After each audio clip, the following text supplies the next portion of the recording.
ఆలోచనలో రకాలు. మనసును చూడలేము. అది ఒక వస్తువు కాదు. ఆలోచనల పరంపర హ్మ్, మనస్సు అంటారు. మీకు వచ్చే ఆలోచనలు బట్టి మీ మనసులో సిద్ధా స్థితులను మనం తెలుసుకోవచ్చు. అంటే మనసు ఒక వస్తువు కాదు కదా.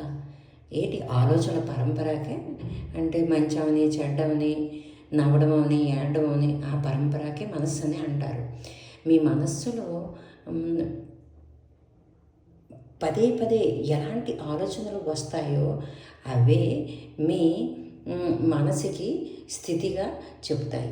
ఈ ఆలోచనలు మన జీవితానికి నాంది అవుతుంది, అయితే పునాది కూడా అవుతుంది.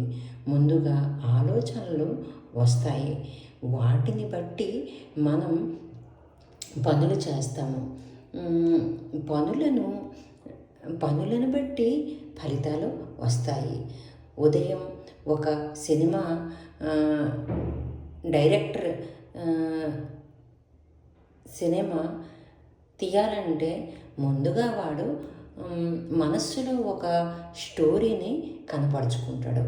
ఎలా తీస్తే పిక్చర్ అనేది హిట్ అవుతుంది. అండ్ సినిమా డైరెక్టర్ అయితే సినిమా గురించి ఆలోచిస్తాడు, కూలుడైతే కూలి పని గురించి ఆలోచిస్తాడు, మరి పంతులైతే రేపు ఏం పూజలు చేయాలో ఆలోచిస్తాడు. అయితే ఈ ఒక ఆలోచనలు పరంపరకే మనం నీ ఆలోచనలు నీకు ఉన్నాయి. నాకు ఇప్పుడు ఏంటి ఆలోచన, నేను టూర్ వెళ్ళాలి, నా డైట్ నేను ఎలా చేయాలి, అలా అనమాట. ఈ ఆలోచనలు బట్టి అన్నీ కూడా ఉంటాయి. సరే, కృషితో నాస్తి దుర్భిక్షం అంటే నేను ఎన్నోసార్లు చెప్పాను. కృషి అంటే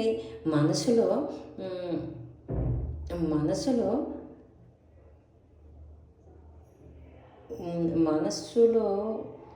ఉసులవుతున్న, నాకు ఇది రావట్లేదు తెలుగు. సరే, కృషితో దుర్భిక్ష నాస్తే నా భాషలో నేను చెప్తాను.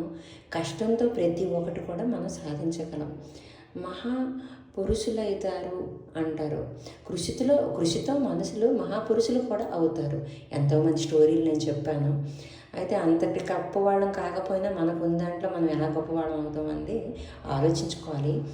అక్కడ మనం గమనించవలసింది, మనం ఎలాంటి ఆలోచనలు పెట్టుకుంటే అలాంటి వ్యక్తిత్వంతోనే మనం ముడిపడి ఉంటాం.